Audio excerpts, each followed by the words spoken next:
Welcome to the shooting show. This week it's an end of season roebuck special, plus we bring you all the latest news from the shooting world.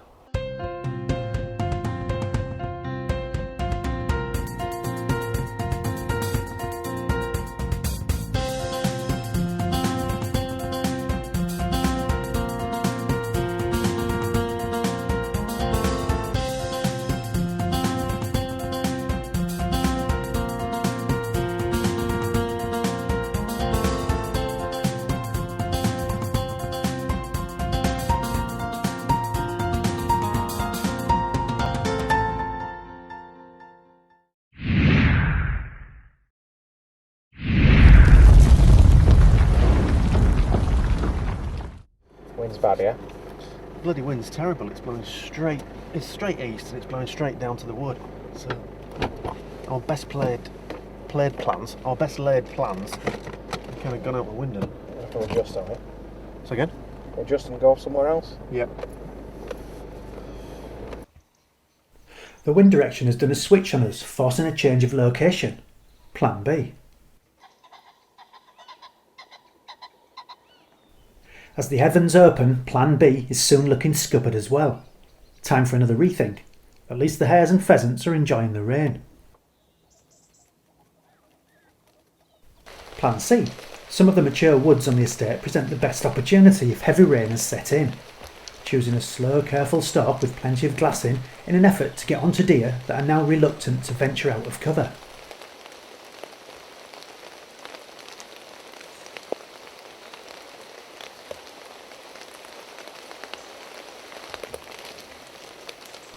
Careful foot placement is essential to avoid cracking any twigs and branches. If a shot presents, it may need to be taken swiftly.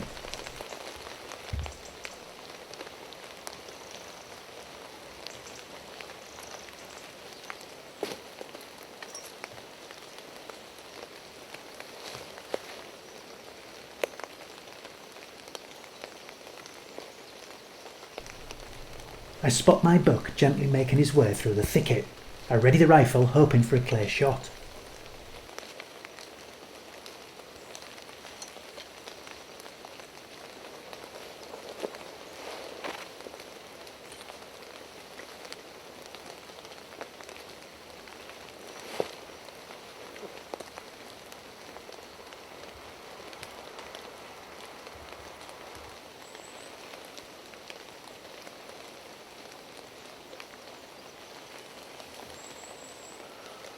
As the buck clears a group of saplings, it's now or never.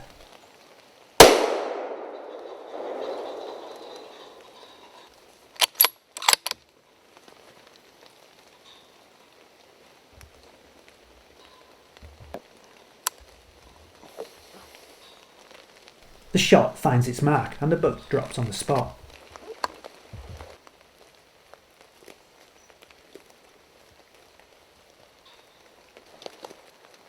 After confirming death, it's time for a quick gralloch before getting the buck back to the larder.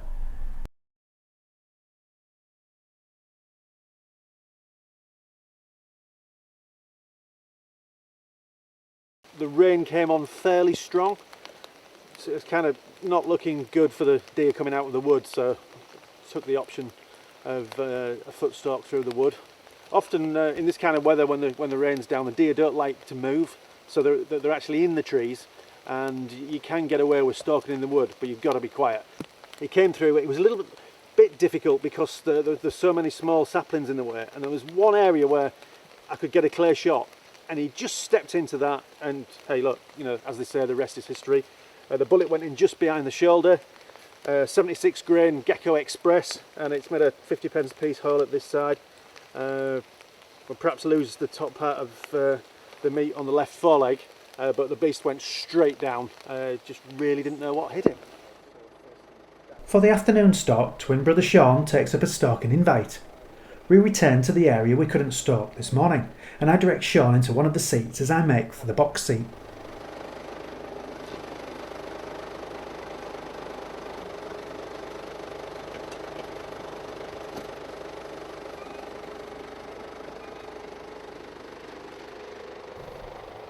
Shaun makes steady progress to the brow, allowing me time to get into the box in case any deer disturbed come my way.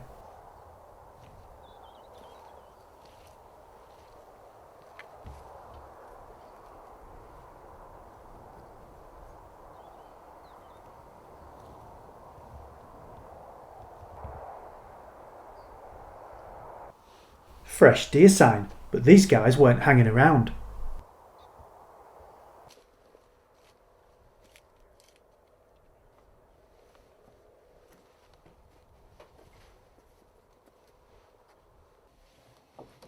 Nicely tucked up into the box seat in plenty of time to watch Shaun get comfy for the evening vigil.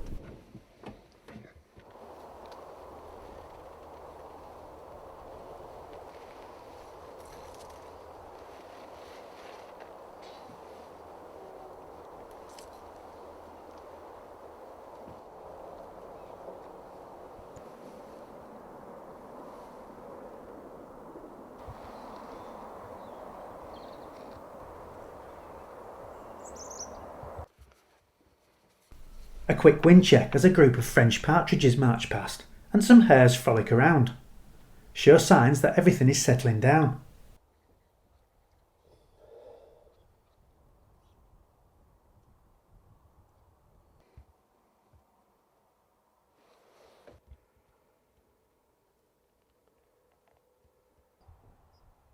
The bit of sun we have had is now dipping to the horizon, and right on cue, a doe ventures out.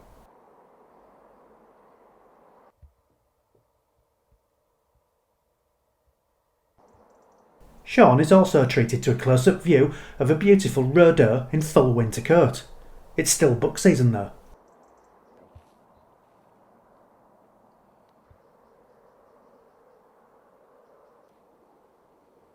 Looks like Shaun may be in luck.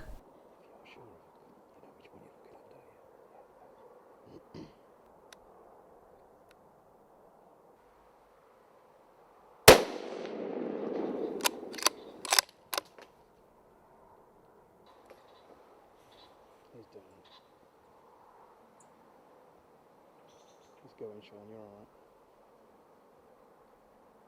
There we go. As the buck drops into the roots, careful note is made of the exact spot. Unloading to negotiate the high seat, up and down as always, and reloading for the final approach.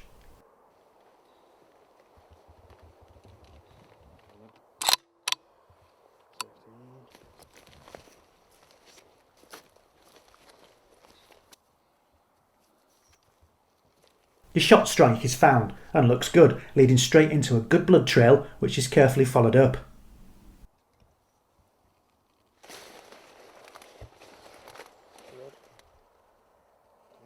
Good trail, innit? Yeah. Long shot. Shaun's prize and his first ever roebuck.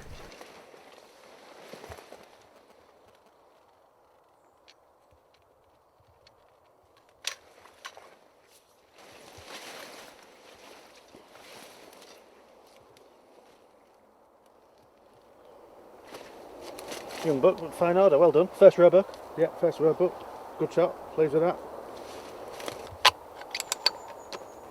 With light fading fast, it's time for the gralloch and extraction.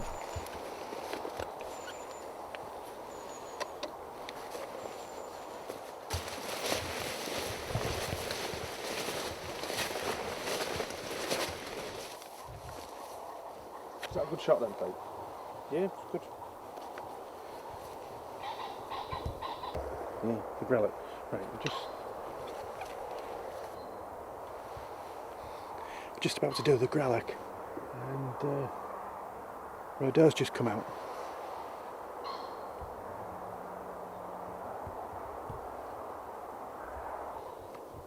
As his man performs the field gralloch, Shaun relaxes and enjoys the scenery as even more roe deer venture out.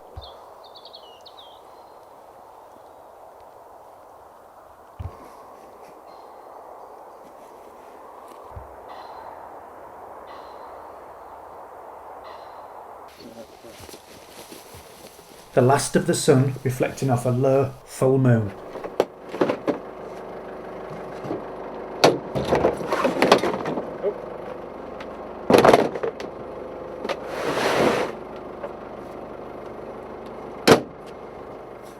Yeah, I put Shaun in to come down the opposite hedge. There's a high seat in each corner of the field.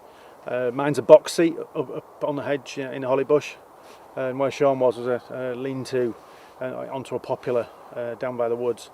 And it was all quiet for me, pretty much. I kept looking down across the field to where Stuart and Shaun were with the camera and the gun. A doe did come out. I was watching her for some time, and that was all I saw really. A flock of starlings came through low, like a covey of partridges, and whizzed past the roe doe, and it gave her a fright, and off she went. And then perhaps 40 minutes went by, and I saw the doe come out that these guys were watching, and next thing I saw Shaun put the rifle up, saw the buck, and it was great the position I had, because I could see the shot strike and then the bang. It was kind of almost in slow-mo, but yeah, good shot. So yeah, good stuff. Yeah, it was a nice steady night. Good lot of wildlife about, sat on the high seat there. The doe came out at 60 yards, and a nice doe to watch. And it went into the root crop, stayed there for a short while, went back into the hedge line. She had great big, really big gorget patches on the throat there. Yeah, nice beautiful looking animal. And about say 20 minutes, 30 minutes later, then the buck and another doe came out. So it was 140 yards ranged it, and good shot. Went on for a little bit, went down, marked it. Yeah, it was good. It was all textbook really. Enjoyed it. A little bit difficult trying to find a buck that goes down in the roots there, in the stubble turnips, because they're quite high. So I could see we were getting a bit anxious at one point, but yeah, it was good follow up really. We found where the strike was, and then once we found that, and then we just followed the blood trail through the crop there, and yeah, straight to the buck once we'd found that first strike. Yeah, it was good. Well done on your first roebuck. Okay, let's go. Pub time. Good idea.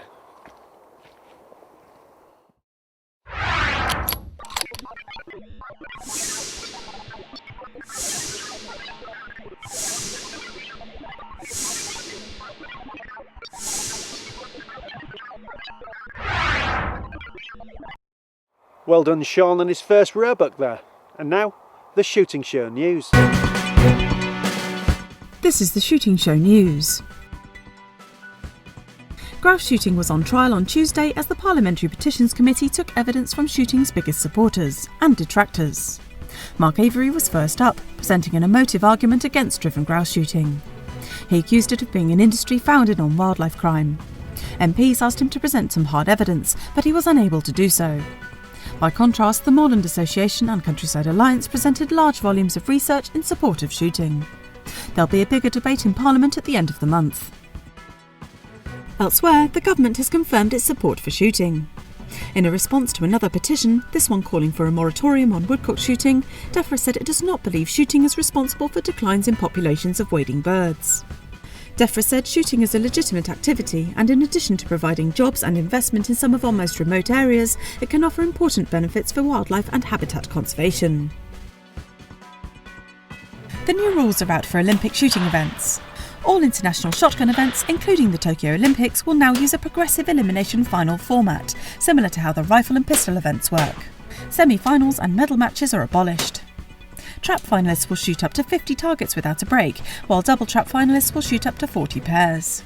The new skeet final will be based on 10 target sequences. The lowest scorer will be eliminated after every sequence until only the winner remains. And finally, gamekeepers take note, there's a new code of practice on snaring in the UK.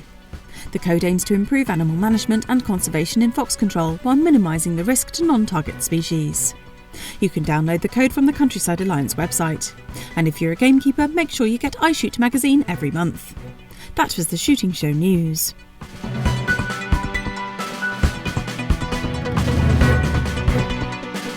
Well, that's it for this week. Thanks for watching.